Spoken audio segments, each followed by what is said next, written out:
Northwestern just seems to be alternating between good and bad years.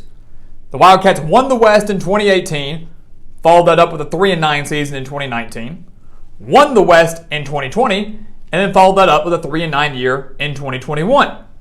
So, will Northwestern win the Big Ten West in 2022? I wouldn't bet on it.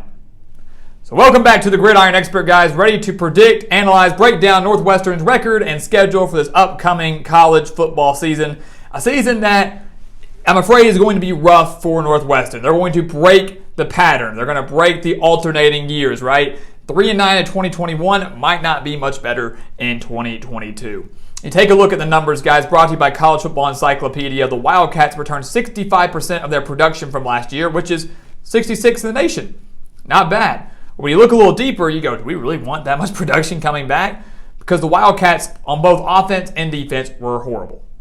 They were 116th nationally offensively. We'll start there, averaging to 16.6 points per game.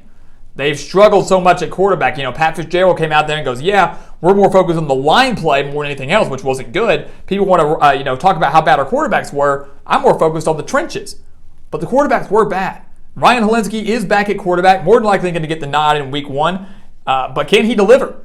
Can he deliver? Yes, the offensive line needs to improve and needs to be better, but he has to be able to deliver. And even the line, if they don't want to protect Helinski, they've got to open up some holes for Evan Hull and Cam Porter, who should be great at running back, but it's not going to matter if there's not just overall improvement. Defensively, guys, the Wildcats were 101st nationally. Usually that's a strength under Pat Fitzgerald. It was not last year. 101st nationally, allowing over 210 rushing yards per game. That's the number that has to improve in the run-heavy Big Ten. Secondary, pretty solid strength of the Wildcats, shouldn't be too bad, but if they can't stop the run, it's not going to matter. You take a look at their schedule, guys. Can Northwestern just get to a bowl game? Don't even win the West. Just get to a bowl game in 2022. They open up the year in Ireland. Week 0, Ireland against Nebraska. So that's going to be awesome. Awesome venue, just a horrible game. Because I think Nebraska wins this game handily. Nebraska beat the Wildcats 56-7 last year. Nebraska is getting better. I don't know if you can say the same about Northwestern. I just believe that the Cornhuskers should run away, literally run away with this game in Ireland. So again, a great opportunity for both programs. Should be fun to watch in week 0. Probably the best game of week 0.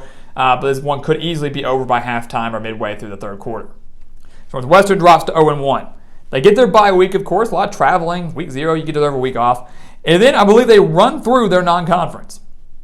I believe they beat Duke, Southern Illinois, and Miami, Ohio. None of them are easy. Duke, last year, they lost to 30-23. But despite how bad Northwestern was, I do believe this offense will exploit what was, in the end, the worst defense in the country last year. Duke had the worst defense in the nation last year. And Duke, dealing with a new coach and so many changes, Northwestern should be able to win this game at home. Southern Illinois, not an easy team at all out of the FCS. We've seen Northwestern struggle and lose to FCS programs before, but I think Pat Fitzgerald gets his team ready to win this game. I think they beat them, and I do think they beat Miami, Ohio on September 24th. Again, not an easy team out of the MAC, solid offensive team, but one that Northwestern in the end should be able to take care of. So just like that, 3-1, halfway to bowl eligibility, but then the Big Ten slate. And the Big Ten slate is brutal. They draw Penn State, they draw Ohio State, they draw Maryland, all out of the East. Their cross-division games are brutal. And we'll run through them relatively quick. They start with that road game at Penn State. In Happy Valley against what should be a very strong Penn State defense, now led by Manny Diaz, the former Miami head coach.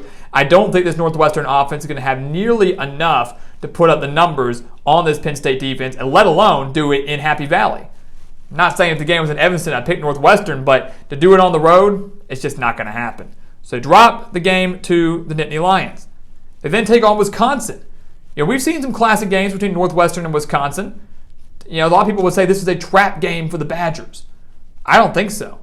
Wisconsin's defense was the #1 defense in the country last year. So you're taking one of the worst offenses going up against one of the best defenses. Yes, the Badgers lost a lot, but they're reloading on defense, not having to rebuild. The Badgers won 35-7 last year over Northwestern, and I just don't see a 28-point swing.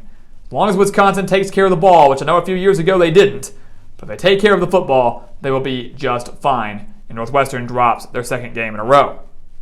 They get their second bye week of the year because, again, they play in week 0. They get 2 bye weeks. They go on the road to Maryland, a Maryland team that, He's going to light them up offensively. You know, we talked about Northwestern and we said, hey, their secondary might be their strength on defense, sure. But is their secondary really going to be good enough to stop Talia Tagovailoa in this passing attack? I don't think so.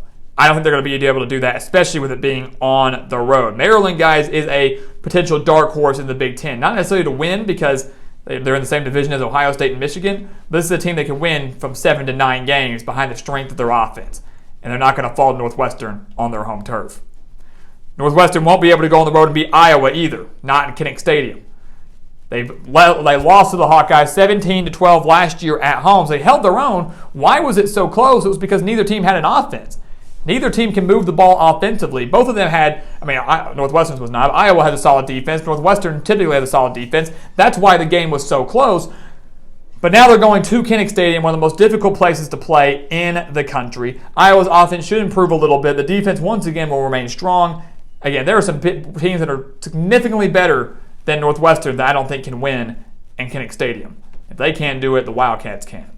So they drop another game. So they have now dropped 4 straight games, 3-1 to now 3-5. They're definitely not going to beat Ohio State. And I don't mean to be going through these so quickly, but you can see how significantly difficult the schedule is. They're not going to beat Ohio State, arguably the best offense in the country, one of the best teams, obviously, in the country. They then go on the road to Minnesota, a team they lost to 41-14 last year. I don't think there's going to be a 27-point swing. Minnesota's offense should improve big time with Kirk Chiraka returning as offensive coordinator. Tanner Morgan, Muhammad Ibrahim, Chris Ottman-Bell, the offense is loaded with talent if they can use it. And the defense, guys, last year was 3rd in the nation. 3rd in the nation. That's why Northwestern got murdered. They lost by 27 points because the offense couldn't move against one of the better defenses in the country. So they fall to Minnesota. They're going to fall to Purdue. Purdue has one of the best passing attacks in the country as well with Aiden O'Connell. This is a team that could easily win the Big Ten West. Purdue is a legitimate contender to win the Big Ten West this year. And everybody wants to harp on the offense, how good they are, and they're overlooking the fact that Purdue returns 8 starters defensively and could be pretty dang solid on that side of the ball too. With it being in West Lafayette, with it being senior night for Purdue, they're not going to slip up to Northwestern. Again, the Wildcats fell to them 32-14. And then they close out the year at home against Illinois in a game that right now means nothing. Right? Illinois and Northwestern, both are going to be pretty bad this year. Neither are going to go bowling. So right now they're playing for what? Pride? Redemption? Northwestern got killed by Illinois last year, lost 47-14 on the road. But I am going to see a pretty big swing now. Because here's the thing. I will say this. Northwestern, all of their conference games last year were blowouts, with the exception of Iowa, where they lost by 5. Every single one was a blowout. This year, I think they're more competitive. I don't think they're able to pull off the wins, but they're more competitive. But they're facing a team in Illinois that's relatively similar to them. Should improve a little bit offensively, should be about the same defensively, maybe improved a little bit. They have home field advantage on senior night, and for me, that's what Pat Fitzgerald is playing for here. He loves his players. He's a player's coach. He's awesome. He's going to make sure his players, while they're not going bowling, they're going to end their career. The ones that are graduating, they're going to end their year, go out on top with a win. And I do believe they're going to win at home over Illinois. Won't mean much, but it will mean something for those players. And with that, guys, Northwestern, we believe, improves by 1 game from 3-9 to 4-8. And the pattern of failure to success is ended, and not in a good way.